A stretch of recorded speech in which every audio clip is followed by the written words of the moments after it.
Your home with BuildAid on Mix 93.8. Proudly brought to you by AfriSam. AfriSam, creating concrete possibilities.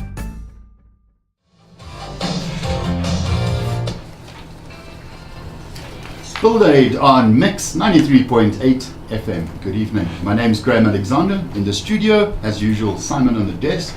Kay looking after all of us. My guest this evening is Chris Bennet from MDA Consulting.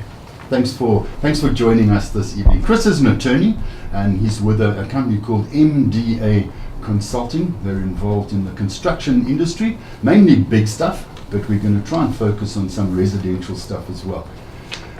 Chris, how did you get into, well, obviously you got into law first, how did you get into construction? By accident. I was actually desperately looking for a job in London and found work as a paralegal and at a company called, or law firm called Masons at that stage, now Pinson Masons, and it was just a bit of luck. And since then, that was in 1999, since then I've been involved in the industry all the way through articles, right till now. So it's about 17 years now. So it's actually just a bit of luck that I got involved. Okay. Some people would say it's bad luck. I enjoy the industry and it sounds like you do too, Chris. Oh yes, no day is the same. And you get to get out of the office quite a lot. Yeah. Chris, Yes. the document that all of us when we're building a home should be entering into with your building contract. Just give us your views on what should be covered in a contract. Well, you've got to, I suppose a lot of the listeners will be coming out as a home builder, or even if they're a little bit more advanced, and this might be their first and last shot at it. A lot of people think they can do it themselves. Whether you like it or not, you're in a contractual relationship. Whether you're buying a handful of chappies or building a power station, you've got a commercial relationship that's going on. It's always best to get this right. Bearing in mind that your construction contract, it's going to be looking at a few things. You as the homeowner, you're going to be very concerned about your time, your quality and your price. But what it's doing primarily is spreading the risk. And you've got to make sure that you're prepared for the risk profile that contract's going to give you. And that might come from the standard form that you've selected. And a lot of people are not familiar with these standard forms, even though they are published. They think, well, this works. And they may be surprised later on. And we see a lot of problems coming up when people are surprised. And I mean, let's face it, unless it's your birthday, especially in a commercial setting, no one likes a surprise. Yeah.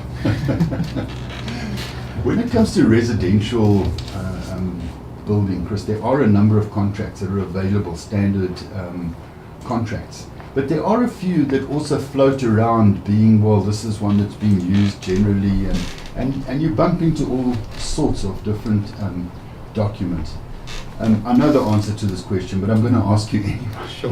Before a homeowner, particularly a homeowner, but also the building contractor, because I don't know who put the document on the table, it could have been the homeowner, but the parties need to get some legal advice. You're building something that's usually a few million. Well, there's a time and a place for it. And there's no substitute for doing the work up front. So whether you're working on a small project, doing a new bathroom, or building a multi-billion rand infrastructure project, the more work you do up front, the more money you save at the back. And when you do your work up front, you take advice from the professionals, from your architect, from your QS, from your lawyer, and you get as much as you can right up front. You'll have less opportunity for the gremlins to creep in later and cause trouble, because at the end, that's when you're spending grudge money. It's anger. There's going to be trouble. Litigation can arise, and that can be an incredibly stressful time if you're a client in litigation. So it's always advisable to try and avoid it. Try and get yourself in a position where you've set your contract up, reach an understanding with your contractor as to what he's doing, what he's building. Get a lot of certainty from your professionals. Use your architect. A lot of people use an architect just to get plans approved. Now, getting plans approved is just getting plans approved. That's not going to tell you what the end product is. It tells you where your walls and your roofs are and your doors are, perhaps. But your finishes, the cost of that, how long it's going to take to get there, that's unknown at this stage. So the more work you do up front, the better. Chris, when we come back, we're going to chat about the quote and how it links into the contract, and obviously how important it is. Okay, how are we doing with that lengthy question? We're looking for a band. We've got Brian, Tyrone, George, Jen and James have got it right. Probably the easiest clue then, I'll stick with that one, is there's a band member and everyone laughs about the fact that he's never ever going to die, even though he does look close to death. And he once famously said that one of the worst things he ever snorted was his father's ashes. So if you know what I'm talking about, whether it's true or not, we're not sure. You can give me the man's name, or you can give me the band, which is really what I want, on 41348, and you can win some ice cream, which has no ashes in it. Chris, I have three. They've probably got a long answer, but we need a short answer. I got three questions, and then after that, I just want to chat to you about litigation, dispute resolution, and which is the best route to take if you do land up in that spot. Let's go with the first question: is can a builder refuse to carry on working if payment hasn't been received? Well, the first answer there is what's in the contract. Some contracts will give him the ability to suspend, usually after a notice. In terms of the common law, you're looking at an obligation that's been prevented by him not being paid. It's unlikely in a building contract, because normally he'll be paid in arrears. He'll have to carry the cash flow anyway. So, suspension, there's no automatic right, and if the contractor wants to, he's advised to take legal advice. That's because that can get him into a bit of a quagmire. Also, though, on the other hand, non-payment may lead to termination by the contractor. And again, if you're getting into a termination scenario, that can have the potential to get messy, so you would want to take advice at that stage. I think anybody that's got into a termination or dispute and have gone through it would advise you to talk to an attorney. Yes, for sure. Definitely. So if you're in this spot, chat to an attorney. Yes. Get the right advice, otherwise you're gonna land up with problems. Another question is, can a homeowner refuse payment if work hasn't been done at an agreed stage? Well, generally payments will be done in that manner, unless you normally have a deliverable that has to be made or has to be met, and then payment will be made against that deliverable. And if it's not met, then know that the obligation to pay hasn't been triggered yet. But the contract itself should set that out when your obligation to pay is triggered. What if it's half completed? Let's say the next stage you're going to get paid is when the roof's on and they've put the trusses up but no tiles. Well, again, that'll come down to the contract. So let's say the contract has milestone payments, completion of roof, and if the roof's not complete, you don't get paid. If it's a measurable, one that's done on the measure, and you say, well, look, I haven't completed the roof, but I'm getting paid on the measure, which means, okay, fine, I've got the struts up and I've done most of the bandering, etc., then you'll get paid for that part of it. Okay. The third one is, can a contractor remove any work if he hasn't been paid? Well, it's the dangerous one. If you're a contractor thinking of doing this, you don't do anything without talking to a lawyer. In general, and obviously, this is very much a generalized comment. It depends what the thing is. So if it's something that's a fixed, no. But if it's something that is not a fixed, a separate piece of machinery or something, then perhaps there may be something there. But you don't even try it without phoning your lawyer. Yeah. Don't even think about it without phoning your lawyer. Yeah. And if you're the homeowner and someone's arrived there and they start removing stuff, or do you go to the police? Because now it might be a bit aggressive, it might be emotional. Or you stop them.